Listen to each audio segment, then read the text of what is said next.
Right, welcome everybody to round 2. Congratulations for making it thus far in the tournament. Call out the order and invite the first speaker, the Prime Minister, starts the debate.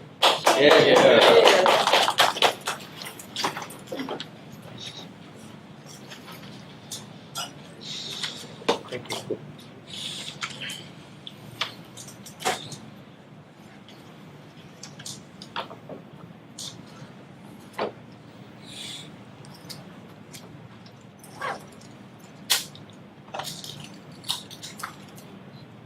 Current bureaucratic processes in office systematically prevents lawmakers from having an on-the-ground experience when it comes to providing input in policy making and as well passing policies in general.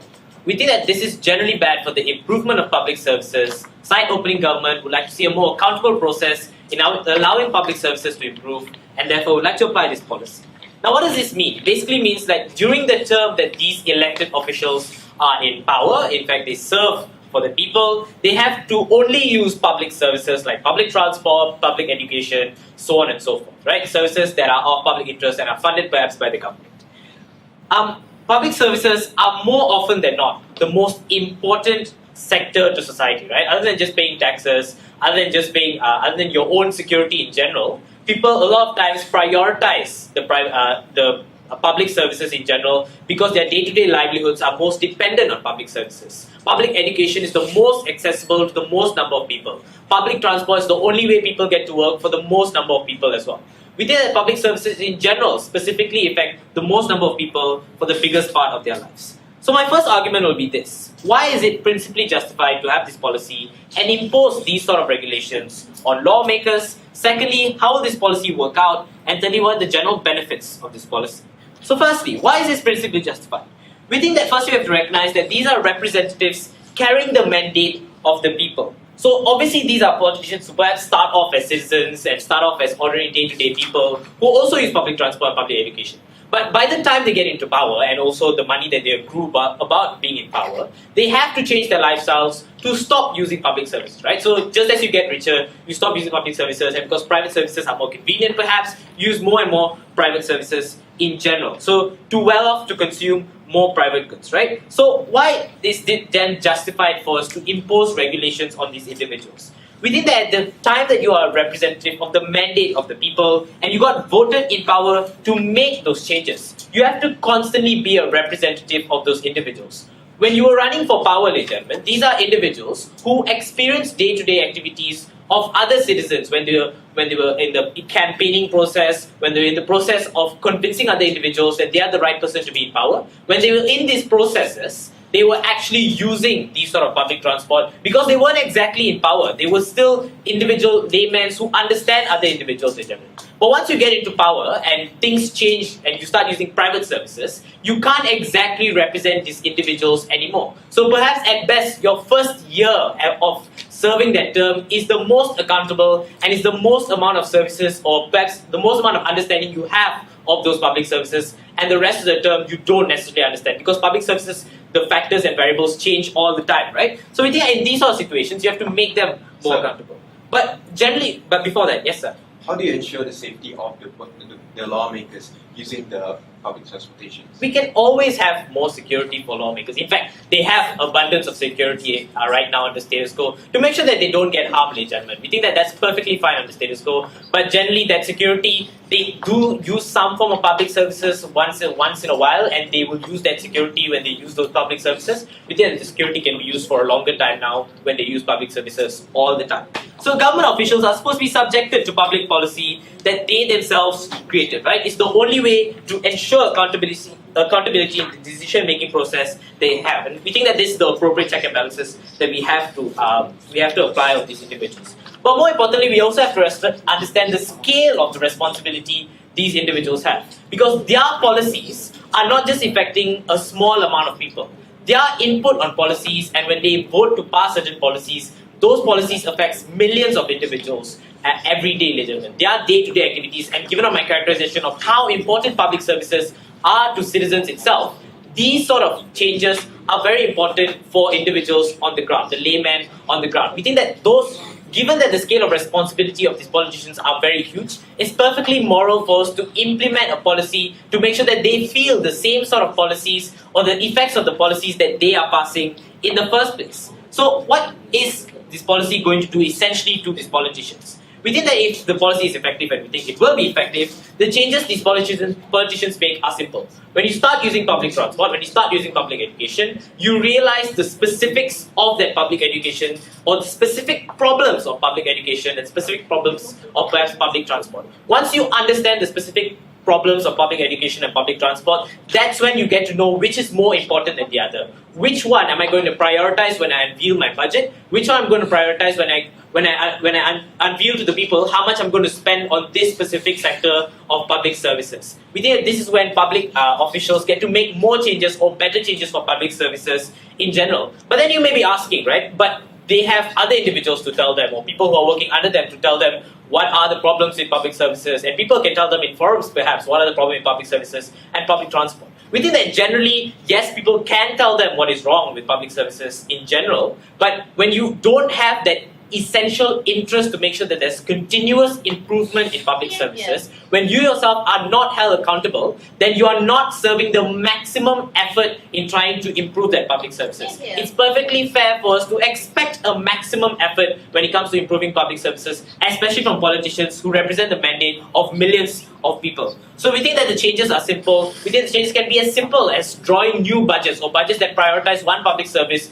over the other, or in fact passing a whole new policy in public services in general. So we think that in the general benefit that we're going to get from these new budgets or new policies in general is the improvement of the public services. We think that public services improve in general, that's when we think the politicians are held most accountable, and politicians' capability is improving as well when it comes to handling public services in general, right? We think that generally more understanding office or an office that set out to do what it said in its campaign in general, what it promised in its manifestos when they were ordinary laymen, when they were people on the ground, and there were people who were experiencing all these public services, public transport, that didn't necessarily, like, we can't cut the pay of these officers to make sure that they use public transport, right? The fact that they are rich will force them to use private services in general. We need to make sure that there's some form of check and balance to make sure that they use public services instead, even though they can experience other things that make their life better in general, like perhaps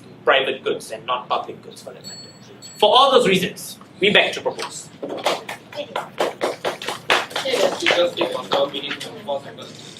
Thank you very much. Can everyone hear the bells? Yes. Yeah? Okay.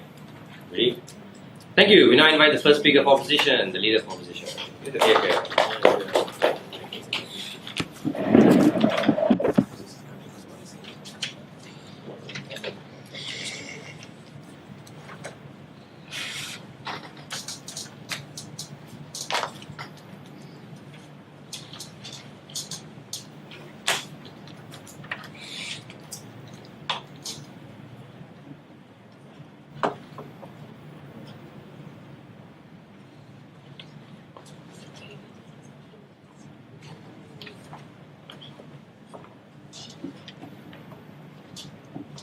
Dear Mr. Speaker, the current situation is that the problems now is that according to the motion, the government stands for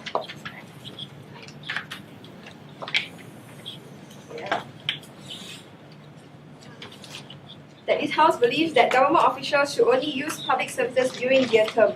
However, the problem that arises is that why is it now that they are not implementing that in many states in the world? The status quo is that there are many options whether they want to or not use the services for these government officials that are already elected today. We believe that as the member of opposition, we believe that government officials should have the right to choose whether or not they want to use these public services.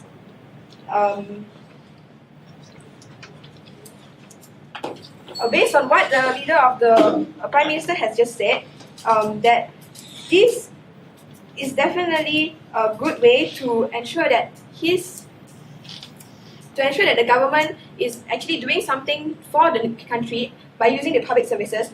But however, like when they are using the public services, how is it assured of the safety of these significant individuals in the society? For example, how are they going to get to meetings on time if they are using buses that are not guaranteed to be on time and they may be late actually? And how can you blame the public services for actually delaying the significant elected government to even be late?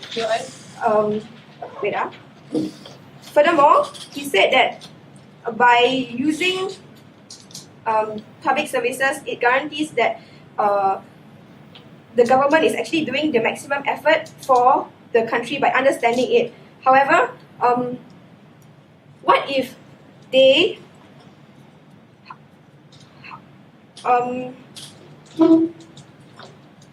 it doesn't really ensure that they are actually doing the maximum effort, because just because they understand it doesn't mean they can actually find ways to actually improve it. Yeah, and if a government is so important, if the government elected official is so important and significant, by putting them into public services, it doesn't ensure that they are fully protected with all their full rights. For example, for my first argument, if government officials are forced to use public services, they are not given the freedom of choice, which is actually the individual rights of every individual, regardless whether he's a citizen or a government official. Individual rights are to ensure that they get to choose the best for whatever they have. For example, if an elected official is sick and he has to go to a hospital, if in any case that the technology not available in that certain country or in the public services of that certain country is not available, does he not have the option to save his life to go to another country that is not of the public services but a private sector or a different country? Does he not have the right to actually choose a better healthcare or an So are you then conceding that a government hospital is incapable of treating a politician? If there is an option, in many cases, like maybe the country is only good in certain aspects of medication, but there's a better one in another country. So why not are they allowed? And just because they have the option doesn't mean they should be forced. For example, McDonald's owners, let's say the owner of McDonald's, he is the owner of McDonald's, but doesn't mean that he has to give his kids to eat McDonald's every day. Does it mean that it is very healthy just because he gives them McDonald's every day? And is he forced to give them McDonald's just because he believes in McDonald's? Yeah, sure, he supports McDonald's and he believes in McDonald's, but doesn't mean his kids have to eat it every day. But on the other hand, maybe McDonald's is unhealthy, you may say, but what if it's healthy, like something good, like organic or whatever? It doesn't mean that just because it's good or something means you have to force your kids to just because it's something that you believe in. For my second argument, we believe that governments should have the right to pursue happiness in their life. Yeah, okay, they have reached a long part of their life and they have successfully become elected government officials. Why not encourage them and why not let them be happy with their life? Why not maximize their comfort? Why are they not allowed to send their kids to private schools, get whatever they think that is good? Okay. For example, if they go to a government school, is the safety of the kid ensured, and are they allowed to actually do things that they are able to be in the private school? Like for example, they may be able to, let's say, bring the bodyguards to school or whatsoever. And also, why should you restrain the personal satisfaction of a government official? Yeah, you can give them the option. It will make them feel like, let them be happy with the private services and the government officials. You don't have to force them to like the services that are already prepared by the public. Yeah, sure, they support it, but you don't have to force them to like it. If they actually really want to do it, they will actually implement it themselves. Like they will actually say, okay, we are the government, we are going to do it ourselves and we are going to support the public services. They will do it themselves. You don't have to force them to actually, legalize it to show that they are supporting it. If they want to do it, they will support it. Like if government officials really believe in the system that much, let them believe in it. But you don't have to actually force them to actually use public services. It can be a sign of initiative to show that they are actually interested by actually making themselves, allowing themselves to promote and encourage these public services. So it can be sort of an initiative that maybe other government officials are not doing, but they are doing. So it's an initiative to actually show that they are supporting the services that are available to everyone. Therefore, we believe that government officials should have the right to choose between public services and private services. Thank you. Thank you. Thank you very much for that speech. We now invite the second speaker of the opening government team, Deputy Prime Minister.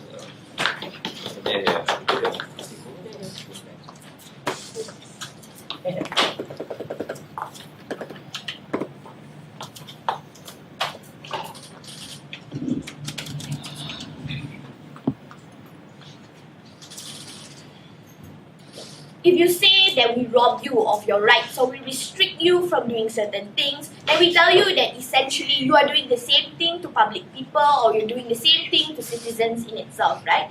Before I go on to my substantives, I'll rebut whatever she said, right?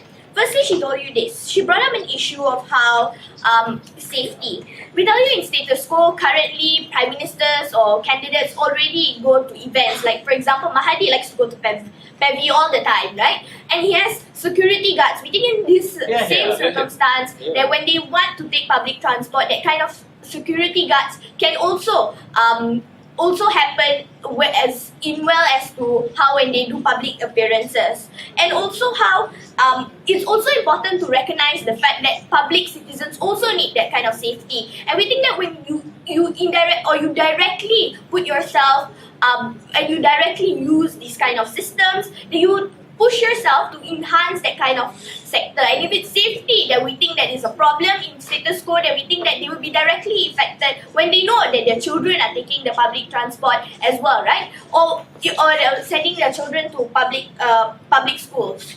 We don't think it's a problem. She told you this, right? How they'll be late for meetings or whatever not. We tell you that it's very simple. That how ordinary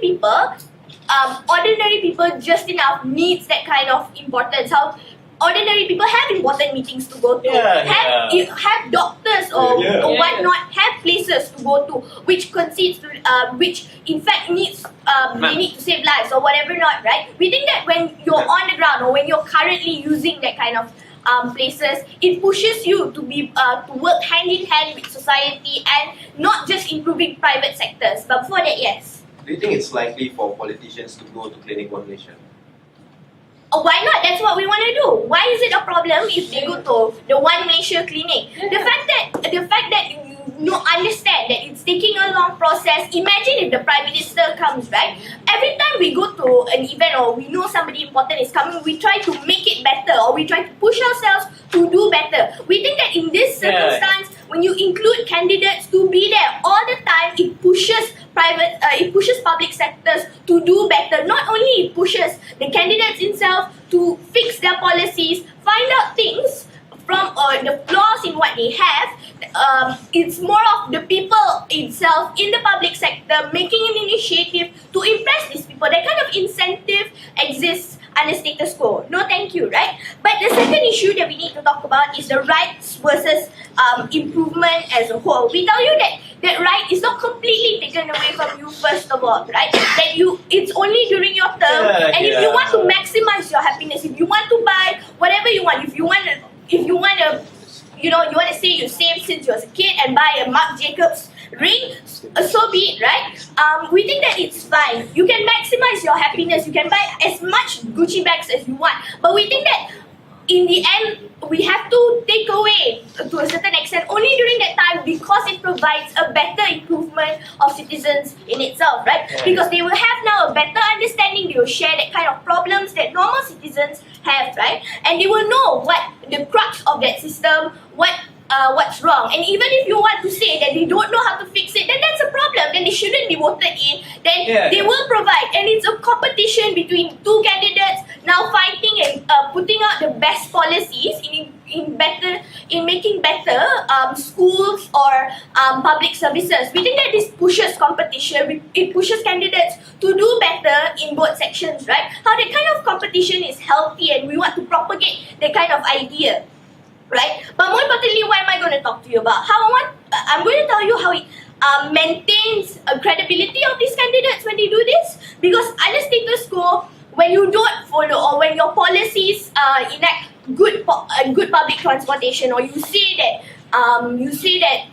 we provide the best, or we have the best trains or whatever not, and you don't use, or you buy foreign cars, or you send your children to private schools, we think that it contradicts their own policies in itself, and how now you say that you're giving out the best proposal, but is it really the best proposal when you concede to the fact that you're sending your children to private school? That means there is something better than you. That means you're not doing your job as well. That means you need to do better, and there's always something that you can do better. The fact that you're choosing to send your children to a different place. No, thank you. It shows the fact that you're not doing enough. We think that now it's an impetus and incentive for them to change their ways, right? If Nurul Izzah went to public schools, or Mahathir's children had to go to public school, we think that he would push all grounds to make that kind of security better. He would make the place safer, or better education. Education word saying that you sent your children to, and you're proud of them to, not saying that you sent them to private schools and they achieved that kind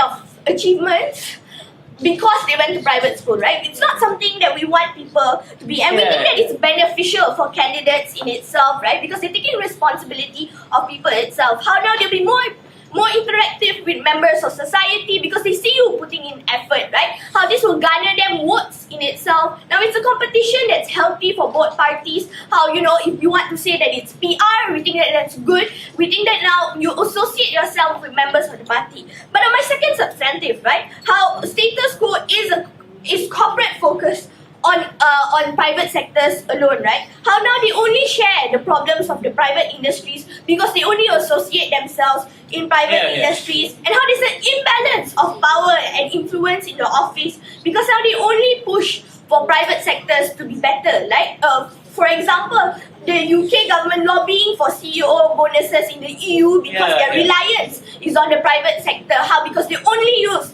the private sector. How that's bad, or how we don't want that focus or that imbalance of importance just on private sectors. We think that there's this unequal balance of power or focus to improve these kind of sectors. But more importantly, what did we tell you, right? We told you this, the fact that politicians themselves have to go through these troubles that you put us through, and that you don't improve, how it creates now a healthy competition between who can provide the best policies.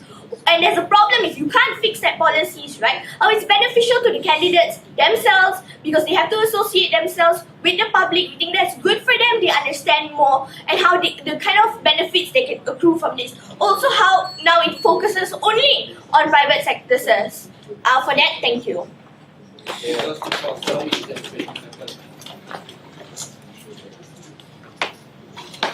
Righty, thank you very much. We now invite the second speaker from the opening opposition team, the Deputy Leader of Opposition. Here.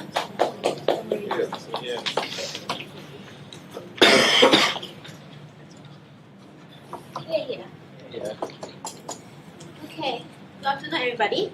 So what we hear from the opening government is that I feel they're gonna worsen the situation, as in, like, let's say, because they cannot use their private services or anything that they desire or that they prefer.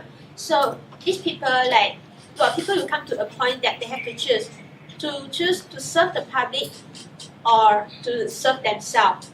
Okay, but I believe that if you cannot serve yourself well, that you are not satisfied with yourself, you cannot serve others well as well, because you are not happy with yourself. How can you go on and make other people happy, right? So same thing over here. What the opening government here is doing is that they just want to keep the officials in their own small little world, like in the public sector, and not to go out and explore whatever is out there. How are people doing things out there, like in the private sectors, that they always assume it's the better one somehow. Okay, so let me tell you is that what I think as opposing government, we think that these officials, they should be given the rights to go out and explore whatever is outside there, and see how other private sectors are doing, and bring their ideas into our public sectors to improve our public sectors, because that is the input to how you generate the ideas of how to improve your own public sector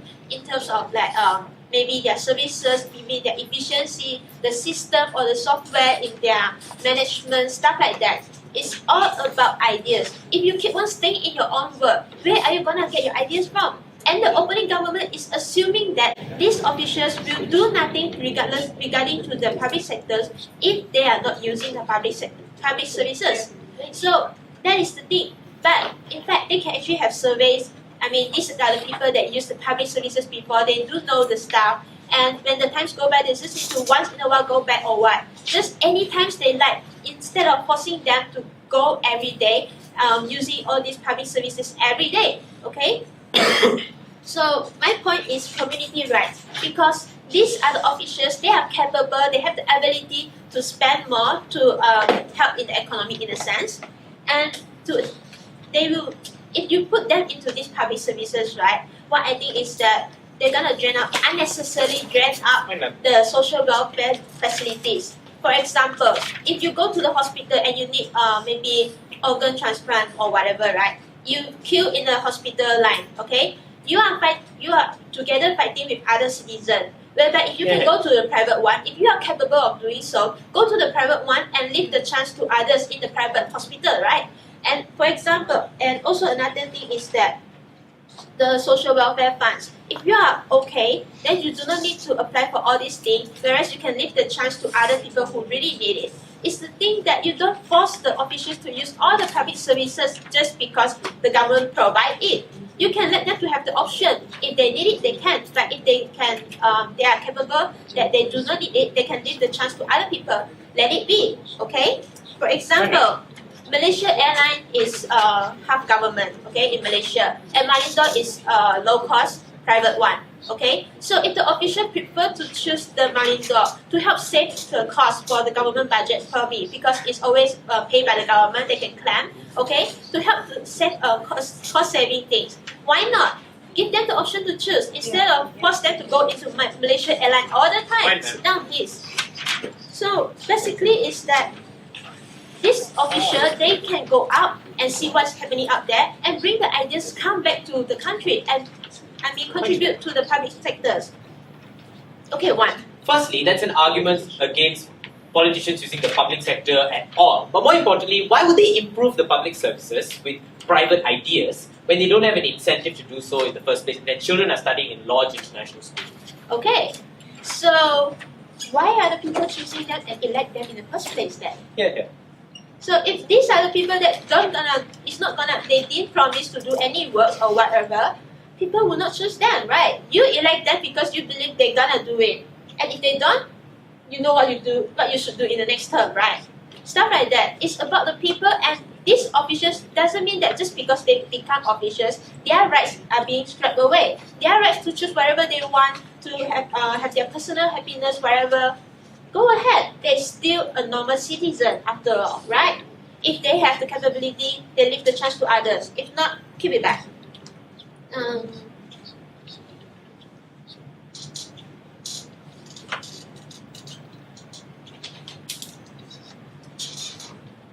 Okay, so basically the OG has been telling us about the incentives, right? So what we see here is that that's not really the thing, because it is their duty. It's their duty to do so, whether or not there's an incentive or not, right? They just have to do it. It's their duty after all. They have to do it because the people voted for them, because they see that you promised me to do this, you have to do this for me, regardless you get anything out of it or not. Okay? So that's from opening up. Yes, thank you. Thank you.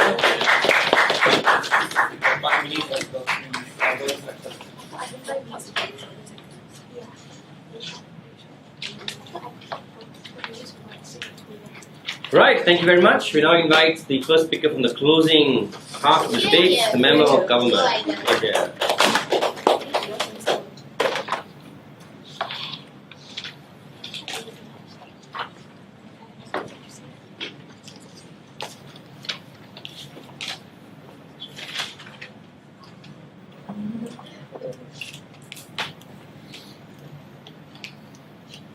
What we're going to provide to you in today's debate, such as things that how we're going to prevent big things such as anarchy from happening, that's what we are going to be debating about today's debate. But few rebuttals coming from side closing, a few rebuttals coming from their side. There's a few things that they've been debating about this whole time about the rights to choose, whether these government officials should have the rights to actually choose whether they want to actually be taking these public facilities. You see, it's about what they also say, so it's about the people, whether this is about the people, the government should actually prioritize these people and so on. You say yes, this is a form of government actually helping these people at the end of the day. Because if you see government actually goes and take public transport, or government actually goes to these public facilities, and if it's not good and not efficient enough, the government will actually take a role to actually try to improve their facilities in the first place. And we see that is a way from the government that's actually a better solution to actually be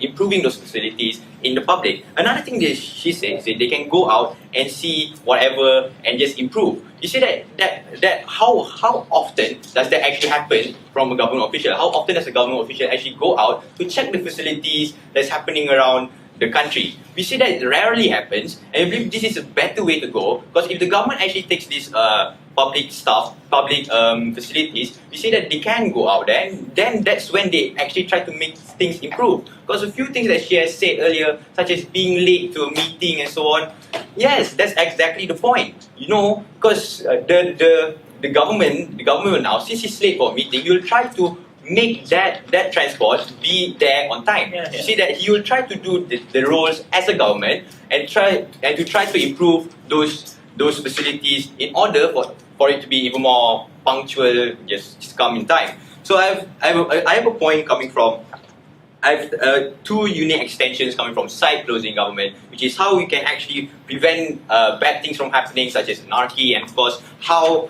it can make government officials closer to the people.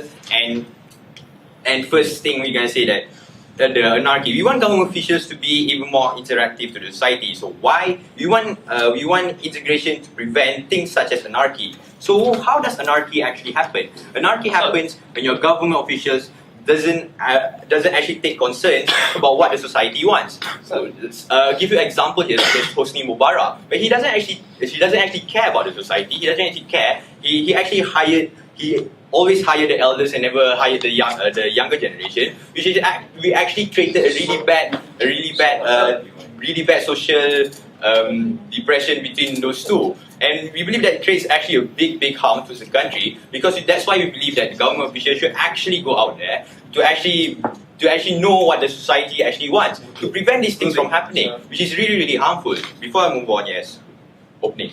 Okay, just now you said something about if they are, just because the government official is late, then they will be able to improve this thing. But the government officials are actually representing the country. So if they are late, it matters more than how. No, because it's signifying the whole country. That's exactly what I'm trying to tell you. If they are late to a meeting, we say that other people also have important things to do. We say that other people also have meetings, no matter how important that this government officials meeting is. Other people also have meetings, and if the transport does come late, if the government is there, the government can actually take a role to actually improve that facility at the end of the day, which is the thing that I've been explaining throughout my whole rebuttal. So the thing on Husni Mubarak, it's extremely harmful if anarchy does happen, and through this way we can actually prevent anarchy from happening. And this is extreme, and we can prevent anarchy from happening. So why is it important to prevent anarchy? Getting anarchy in your country is never a good way to go in the first place. Sit down, please. It's never a good way to go in the first place. We do not want this to happen because of a lot of harms that can happen towards the country as a whole. You see that that same example where the country is actually depressed, everybody's actually angry towards the government, and we believe that those things can actually prevent those things from happening through this way. So it is harmful and it leads a really bad country, and we do not want this to happen, because the country will never improve, and the country will will always be in the bad state at the end of the day. So there's two ways how you actually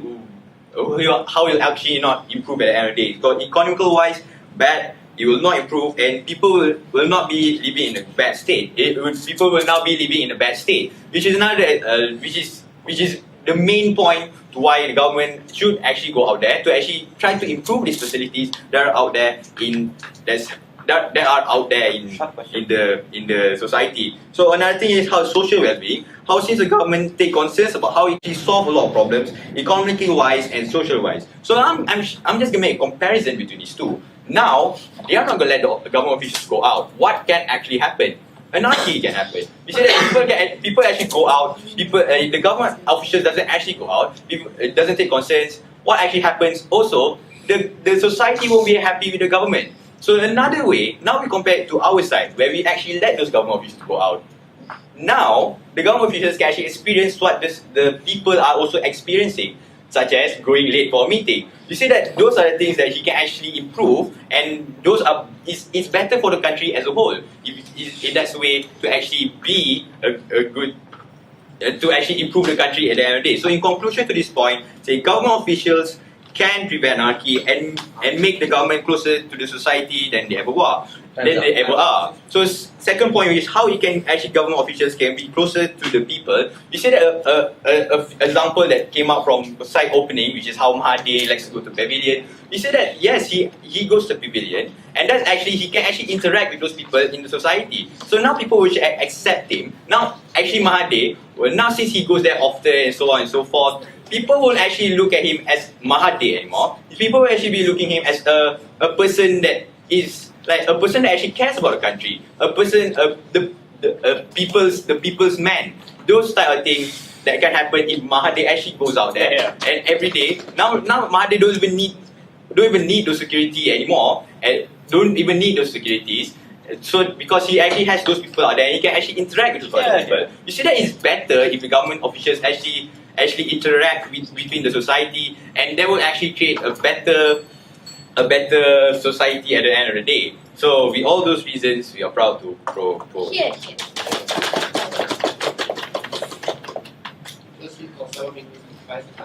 Right, thank you very much. We now invite the first speaker for closing opposition, the member of opposition. Yeah.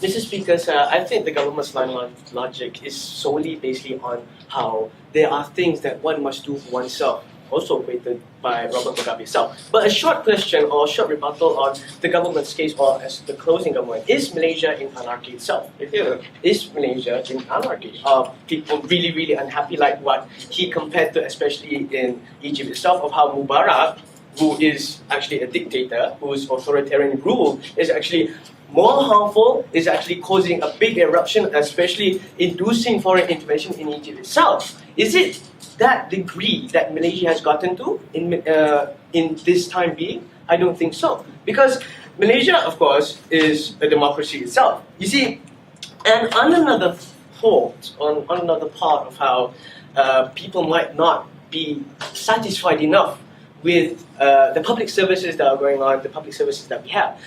These government officials do have their KPIs, do have their key performance indicators to actually detect what the quality is like, especially in the public services sector in Malaysia itself. Now, you see, what the government's line of logic here is that they are trying to impeach the rights of the government officials, and I think that what they're trying to do here is unfeasible in its own way, in its own perspective, in its own paradigm. Mr. Speaker, regardless of the money that they have, it's of their own private entities, okay? They use their own monies even if they want to use private transport. But what the government is telling them to do is how they use their money. What the government is trying to tell them is simply why they cannot use their money and why they have to use public services. Mr. Speaker, sir, they are already obligated to do so. They are mandated to actually use public services to detect the KPI of the country itself. And even if they do not fulfill their responsibility, even if they do not fulfill the roles of the government officials, then we can just simply kick them out. Simple as that. Mr. Speaker, sir, I believe that the current status quo is already enough to actually increase the quality of life of the people, to actually increase the quality of the public services in Malaysia itself. Yes, before that. Okay, if you want to get to work and you only have 15 minutes, would you take the KTM? Mr. Speaker, sir, you see, their question there on how they want to put these people, these politicians in situations itself. You see, they do not realize that if a government official actually uses public services, like for example, if they conform to a form of education where they send their kids to the best of schools. Yeah. If they were actually to use government services, especially in the form of healthcare, to go to hospitals, they'd be given priority in actually the best healthcare that they can in the government hospital itself. Therefore, they do not see what the direct problem, what the linkage of the problem that the people face, especially in the government or in the public services itself, Mr. Speaker, sir. You see, and on another part of how the budget is already being streamlined, only allocated and fixed to the sectors of these public services itself. And even if they do see the direct problem there will not actually be a form of urgent change, or form of direct change or drastic change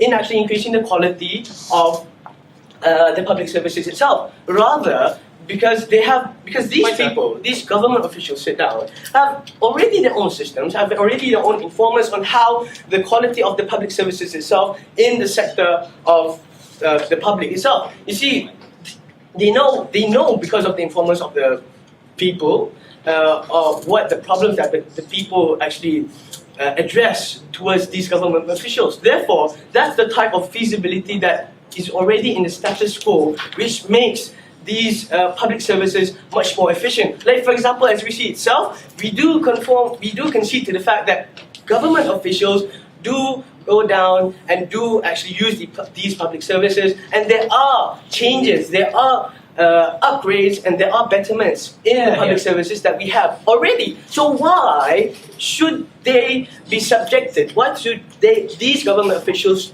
be subjected in using public services for the rest of their lives during their term, for the rest of the days, Mr. Speaker, sir? Yes. Assuming that public services is reasonable in status quo, why is it not fair to give politicians an incentive to provide better services, public services?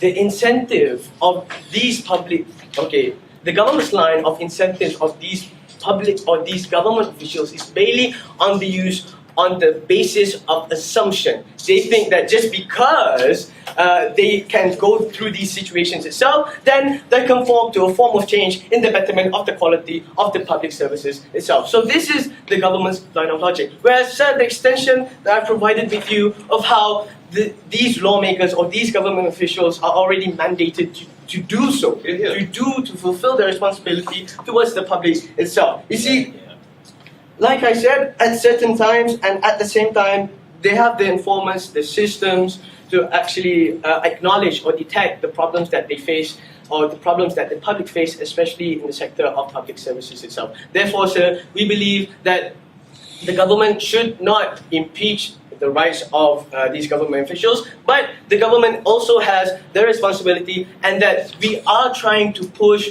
for, if there was any of these government officials who do not condone to their responsibilities, then, like I said, we can simply kick them out. And of course, lastly, of how it is also their responsibility, these government officials should know what to do, and especially provide a change, especially towards the public itself. And with that, sir, I strongly oppose. Thank you very much.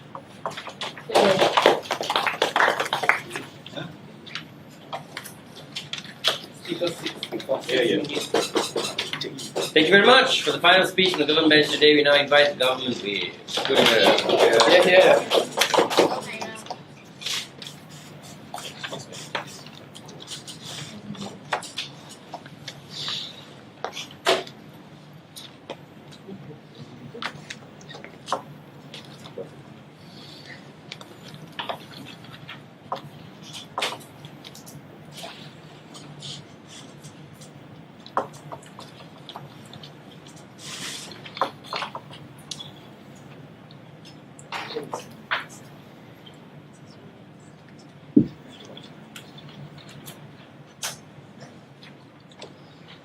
Okay, my biggest problem today, coming from closing government is the fact that the entire opposition bands ignored the importance in the relationship between the state and the people, ladies and gentlemen, which is something that we on the government side have been trying to push forward. Their case, the opening case, right, this is how the debate progressed. The opening case, they talked more about how this kind of interaction will benefit certain people. For example, it will benefit the people themselves in terms of public transportation, in terms of how these representatives will have a continuous and current view of certain situations, which enables them to, prioritize certain policies which are up to date, ladies and gentlemen. They also talked about how, government also talked about how, this sort of not just pushes policies to be made, but they also push the people to actually improve themselves when they know that an official is coming, ladies and gentlemen, so that it goes both ways. So now what the opposition came out to say, they focused more on the rights of the opening, right? They focused more on the rights of the representatives and the rights of these government officials to certain things. They talked about the rights of the government officials towards choice and happiness, which is already dealt with in the opening slide, ladies and gentlemen. Because you see, happiness doesn't just depend on what kind of facilities you use, ladies and gentlemen. Happiness is subjective. So I would like to, I failed to see that link between how using private sector things would actually link towards happiness. It was not a very well developed case, ladies and gentlemen. But even if, ladies and gentlemen, we say that it does improve the happiness of the people, we argue that happiness of the state, especially when they are responsible towards the well-being of the state, comes before the people once you come into term, ladies and gentlemen. So now they continued talking about this sort of point and how when you volunteer, when you're not supposed to do it, ladies and gentlemen, that you volunteer, it shows initiative, ladies and gentlemen. But yeah, that's the point. We're trying to show you that when the government people come on these things, that they're actually showing initiative to improve the government. That was what they were trying to talk about in the first place. But there was a really good point actually that came up from the second speaker, which was the social welfare point. They said okay, the social welfare should be for the needy and not for the rich, ladies and gentlemen. So okay, let me give you an example of, for example, healthcare.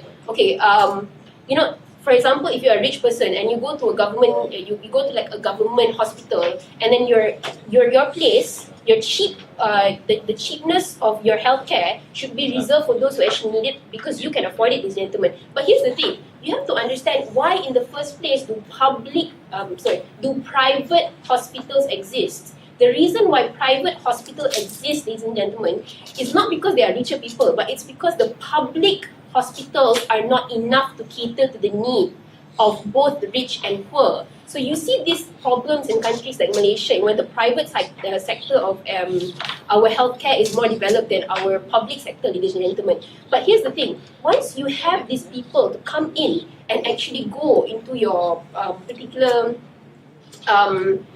go to the hospitals, right? You'll be able to not just talk about the system, but you'll be able to interact with the people, which is what we on closing were talking about when it comes to how the importance of interaction will actually prevent social anarchy. But before I continue, yes? If government officials are so subjected to as you visit these public services, like for example hospitals, then what are the use of auditors in the first place? Okay, yeah, that's very interesting. I'll actually deal with that later. The personal, how it's how the difference between the difference between having a person to come and give a form and face-to-face interaction, which is what we talked about as well in our first speaker, ladies and gentlemen. Right. Okay. So anyway, what closing opposition came up to say, right? They came up to say, okay, you know what, status quo is enough because these people are supposed to just go. They're going to use the public transportation anyway, which is a little bit of a shaft from your opening, by the way, because your opening kind of said that there is no such thing as status quo. Okay, but they say status quo is enough because informers are enough, because the KPI is enough. KPI is enough. Ladies and gentlemen, obviously this is not true. If I were to ever want to go home on my KTM, ladies and gentlemen, I will know I will be at least 1 hour to half an hour late. Why is this? Because the current system is not working. That is why we are debating on this motion today. The closing opposition has neglected to hone in on this problem. Instead, they choose to run away from the issue, ladies and gentlemen, and just keep saying it's enough, it's enough, it's enough. But we have already told you it is not enough. Now, back to what we said, why we are different from our opening. While our opening was talking about benefits, right, general benefits, right, we focus more towards how the interaction between the leader and the particular people enable us to not alienate them, but make you as a face of the people. Like, okay, anarchy happens, like for example, Husni Mubarak, right? The reason why he was like endangered in terms of security was the fact that the people hated him, ladies and gentlemen. Why did the people hate him? The people hate him was because he was removed from society. He does not know what was going on in society. So he created policies. He created things. He made a sort of like a separate class system in where like only the big, rich, old people would get together and rule the country without actually having anything to do with the people. So this comes from not understanding what the people need, ladies and gentlemen. We've already talked about how anarchy is supposed to be why it should be avoided in terms of things. But we have to now talk about like how this could actually avoid, how having this particular this particular proposal from the government avoid this kind of problems between state and how it better benefit us. Because personal face-to-face experiences, ladies and gentlemen, are better than these pieces of paper. Because in a pieces of paper, it will not be able to convey emotion, ladies and gentlemen. It's not able to convey things. It might be able to talk about tangible things, but we are more than that, ladies and gentlemen. We are for social stability as well. Because if you talk to the people and you find out, oh, okay, maybe it's not a problem with you. You go to a hospital, right? You talk to the person behind you. Maybe it's not a problem with the healthcare system. Maybe it's a problem with the fact that his son maybe not be able to go to education, ladies and gentlemen. Like, you use this particular area to actually talk and find out more about other areas as well through interaction with people. And with all of that, I beg to propose. Yeah. Because 7 minutes and 5 seconds. Thank you very much for the final speech of this debate. We now invite the opposition wave. Yeah. Yeah.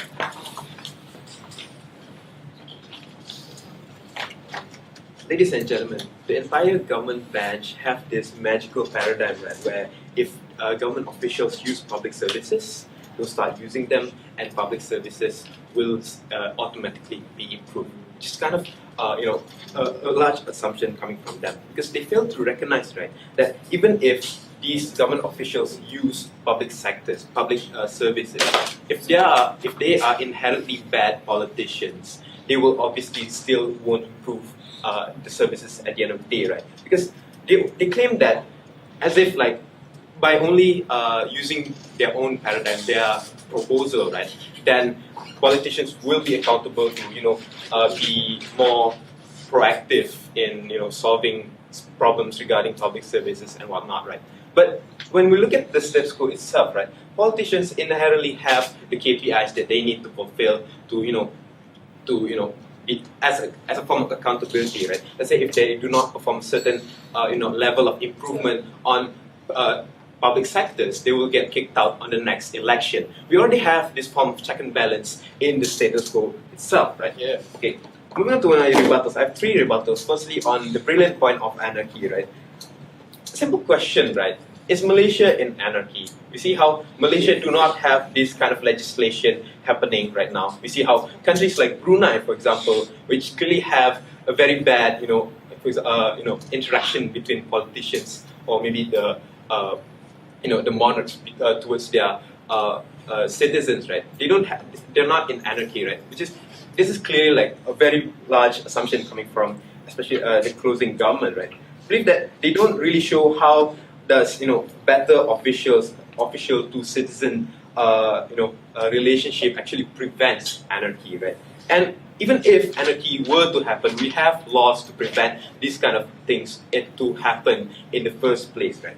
On the second rebuttal, on what they claim that in the status quo, right, government only focus on private sectors. They claim that this is because politicians send their kids to maybe private schools, for example. And this is not the main idea of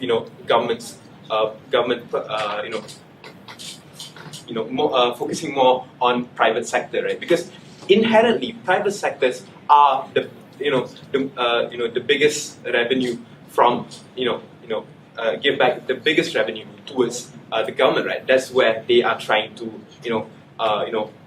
like appease the private sector. It's not only because of they are using private services and whatnot, right? Okay. Thirdly, on the interaction, on the importance of interaction with the public, right?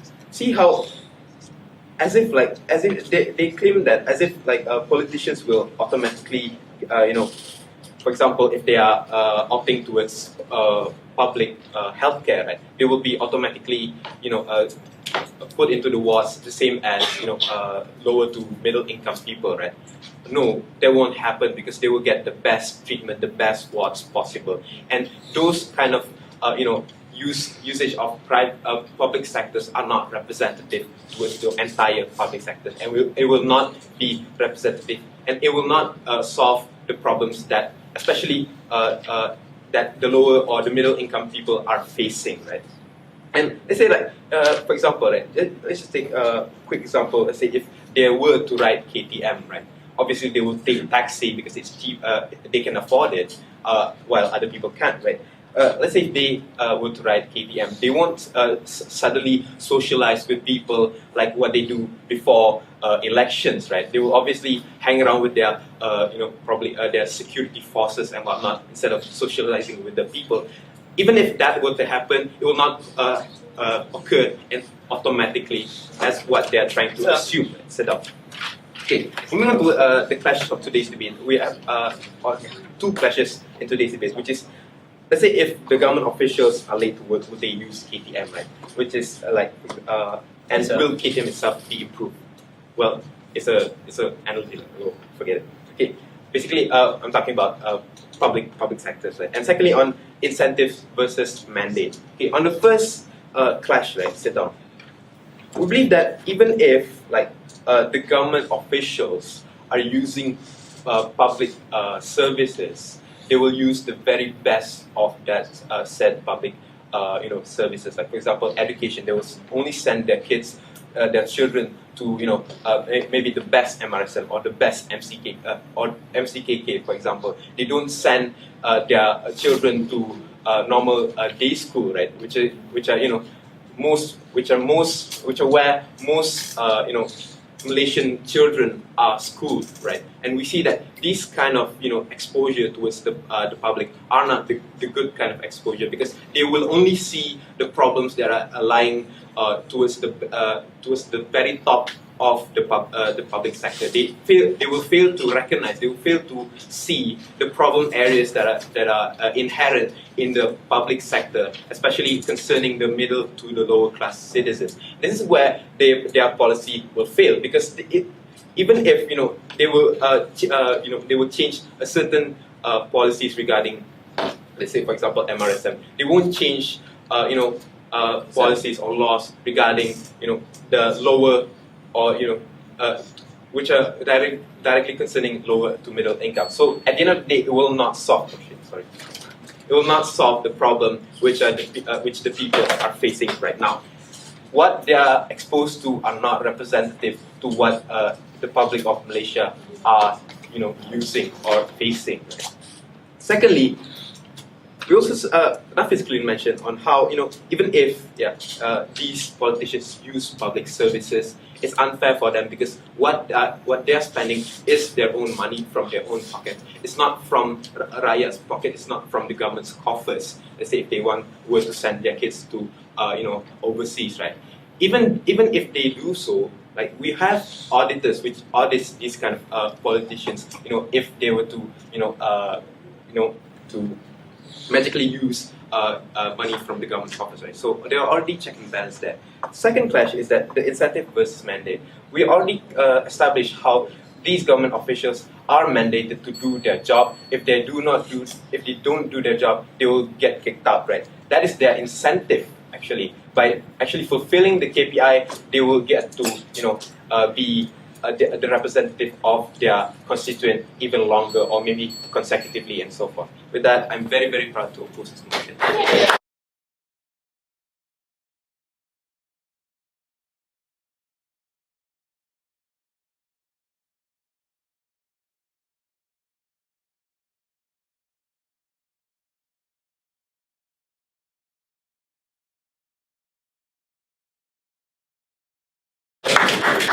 Thank you very much. Invite the speakers across the floor, shake hands.